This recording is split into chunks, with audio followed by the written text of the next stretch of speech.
Welcome to the TWF show.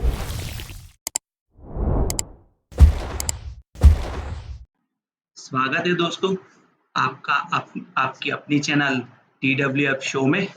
तो Monday को market कैसे मूव दे सकती है उसके बारे में थोड़ी एनालिसिस कर लेते हैं।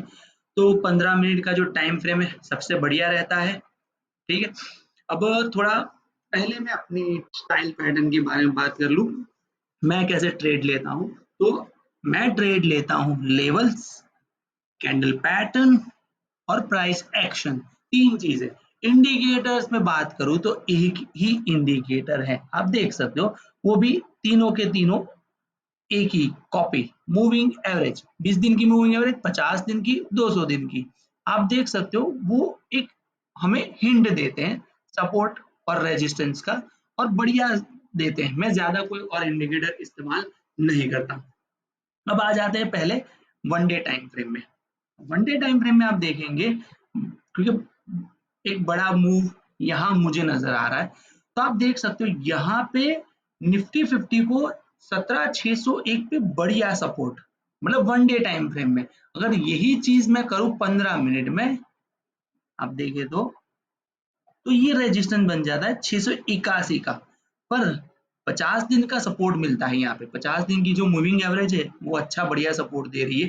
तो 17,556 एक बढ़िया सपोर्ट है, 502 बढ़िया सपोर्ट है, और 17,451। अब बात करते हैं पहले तो ऑप्शन चेन के बारे में कि कैसे ट्रेड हमें इनिशिएट करना है। ठीक है, तो देखिए, अब बात कर ले पहले तो मार्केट एग्जैक्ट 17,600। ठीक है, अब यहाँ पे आप देख सकते हो जो पुट राइटर है वो है 1,60,751। अब दूसरा जो सपोर्ट खुल के आ रहा है वो है यहाँ पे 17,500 पे, 1,36,526। तीसरा सपोर्ट देखिए आप 1 लाख, 1 लाख के आसपास समझ लीजिए। ठीक है, और बात करते हैं तो ये आपके सपोर्ट लेवल हो गए। देखिए सपोर्ट है सारे के सारे, 17,300 पे भी है, बढ़िया सपोर्ट है यहाँ पे। अब बात करते हैं रेजिस्टेंस के बारे में, तो पहला रेजिस्टेंस खुद 17,600 पर ही है दोस्तों। यहाँ पे एक बड़ी सी लड़ाई कह सकते हो आप, एक लड़ाई चलेगी। अगर मार्केट 17,600 को पार निकलती है, ठीक है, तो पहला सबसे बड़ा रेजिस्टेंस देखिए, सबसे बड़ा रेजिस्टेंस फिर से कह रहा हूं, I am repeating once again,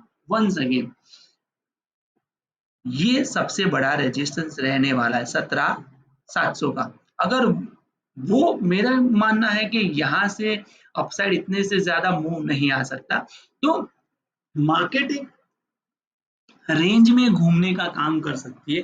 और वो क्यों घूम रही है, उसका रीजन क्या है, वो भी मैं आपको बताऊंगा साथ ही साथ।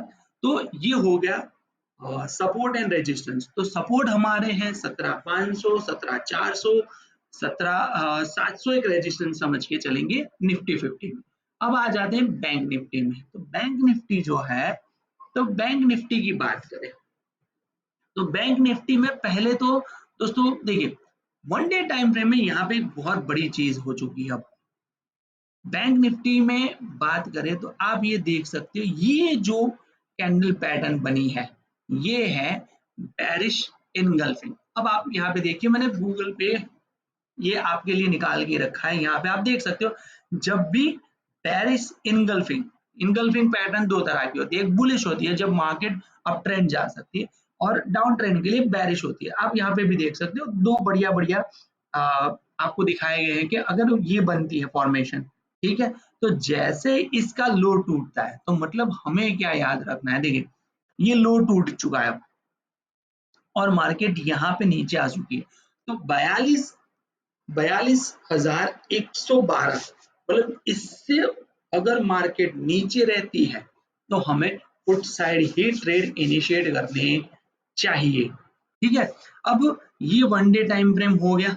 ठीक है, अब आ जाते हैं 15 मिनट में, और लेवल सारे चेक कर लेते हैं और ऑप्शन चेन भी देख लेंगे। हम यहाँ पे बात करें तो यहाँ पे एक सबसे बड़ा सपोर्ट है 42,000 का। अगर 42,000 के साथ साथ देखें तो 15 मिनट के टाइम फ्रेम में ये 200 दिन की मूविंग एवरेज का सपोर्ट है। अगर मंडे ठीक है। मार्केट 42,000 को तोड़ती है तो पहला ही यहाँ पे आप देख सकते हो 41,800 के आसपास सपोर्ट मिल सकता है और उसके बाद 41,500 पे है। अब यही चीज हम मार्क कर लेते हैं, ऑप्शन चेन में भी देखेंगे। देखिए रेजिस्टेंस तो क्लियर है यहाँ पे, क्योंकि देखो 42,200 एक रेजिस्टेंस का काम करेगा और 42,380 इसने तो क्या भौकाल मचाया हुआ है भाई।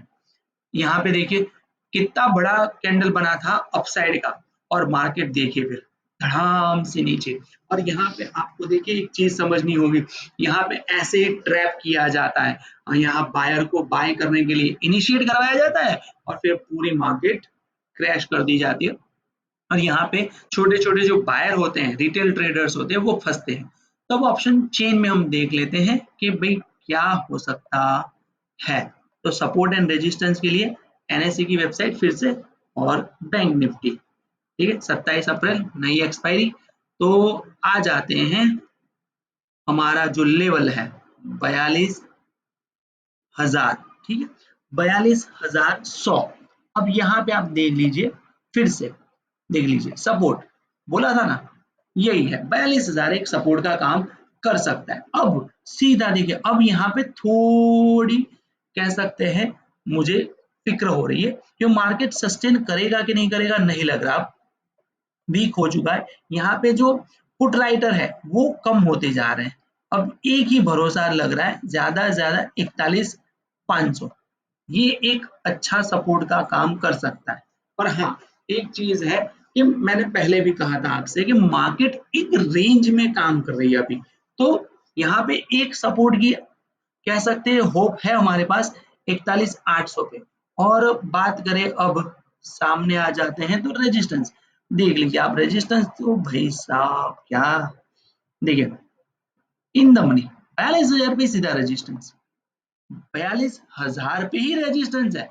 यहाँ पे देखिए, यहाँ पे जो पुट राइटर है कितने 65,000, जबकि कॉल राइटर देखिए 70,000 ज्यादा। तो इनको भरोसा है कि मार्केट अब ऊपर सस्टेन नहीं कर सकती। उसके बाद जो दूसरा रेजिस्टेंस ऊपर के आ रहा है 42,200 का, ठीक है, और 42,300 का, ये बहुत बड़े रेजिस्टेंस है। और ज्यादा से ज्यादा देखिए और एक बहुत बड़ा रेजिस्टेंस काम करेगा 42,500, तो ये मार्क कर लीजिए अपने लेवल, ठीक है। और ये याद रखना है। अब देखो मैं क्यों कह रहा था कि मार्केट एक रेंज में घूम रही है और उसका सिंपल फंडा है और कुछ नहीं है। तो यहाँ पे आप बात करूं मैं तो इंडिया विक्स, तो इंडिया विक्स के बारे में अगर बात करें तो इंडिया विक्स पिछले कई वक्त से एक रेंज में चल रहा है, एक प्रॉपर रेंज उसने बनाई हुई है और वो रेंज नहीं तोड़ रहा, ठीक है। तो देखिए यहाँ पे एक ये ब्लॉग है और ब्लॉग में आप देखिए तो इंडिया वीक्स अभी मैं कहूँ तो, चलिए हम यहाँ पे गूगल सर्च करके देख लेते हैं इंडिया वीक, ठीक है। कितना चल रहा है मोटा मोटा 11.63। अब देखिए जब मैं सुबह ट्रेड लेने बैठता हूँ तो ये चीज मैं ज्यादातर करता हूँ, सुबह हो या शाम को एक एनालाइज कर लेना चाहिए। तो क्या है 11.63, तो यहाँ पे हम डाल देंगे 11.63, ठीक है। डेट हम डाल देते हैं तो मार्केट मंडे को 24, ठीक है। अब देख लेते हैं, चलिए निफ्टी, सॉरी बैंक निफ्टी है, तो बैंक निफ्टी कहाँ पे है। तो बैंक निफ्टी में बात करें मार्केट है 42,100 पे, ठीक है। अब देखिए जैसे ही डाल देंगे वैल्यू, यहाँ पे सॉरी गलती हो गई मेरे से, सॉरी, यहाँ पे होल नंबर डाल देते हैं, चलिए तो आपको रेंज मिल जाएगी। यहाँ पे मैंने थोड़ी गलती कर दी, 11 पॉइंट समथिंग डालना चाह रहा हूँ पर शायद नहीं आ रहा है, विद बफर रिक्वायर्ड। यहाँ पे देखिए हाँ पॉइंट डेसिमल नहीं दिखा रहा। देखो मोटा मोटी काउंट करना है तो ये यूज कर सकते हो, वरना एक्सेल शीट भी अवेलेबल होती है इसके लिए, आप ऑनलाइन जाके ढूंढ सकते हो। तो देखो 4200 हमने डाला है, तो मिनिमम रेंज कम से कम कहाँ तक जा सकता है, 41700 तक, और ज्यादा से ज्यादा अपसाइड कौन सा मूव दे सकता है, 4200 तक। तो देखो ऐसे ही इंडिया विक्स का इस्तेमाल मैं कर लेता हूँ, तो मुझे एक रेंज पता चल जाती है, because being an option seller, तो मुझे उसकी रेंज पता होनी चाहिए, वो रेंज में काम करेगा। तो यहाँ पे आप देख सकते हो ये रहा हमारा लेवल 41700। तो दोस्तों ध्यान दीजिएगा, यहाँ पे अगर मार्केट यहीं पे खुलती है 42,000 पे और यहाँ सस्टेन नहीं करती, तो आप बेझिझक पुट बाय कर सकते हैं। और पहला टारगेट, बस एक ही टारगेट हो सकता है इंडिया विक्स की वजह से, फिर से कहता हूँ, बड़े लंबे टारगेट मंडे के लिए प्लीज मत रखना। हाँ, स्टॉप लॉस ट्रेल करके चल सकते हो, अगर ये टूटता है तो 41,500 तक को आपको देखने को मिल सकता है। तो आप मुझे बताइएगा कि आपको मेरा ये जो ट्रेड एनालिसिस है वो कैसा लगा। आप अपने सुझाव कमेंट में दे सकते हैं। Okay, bye.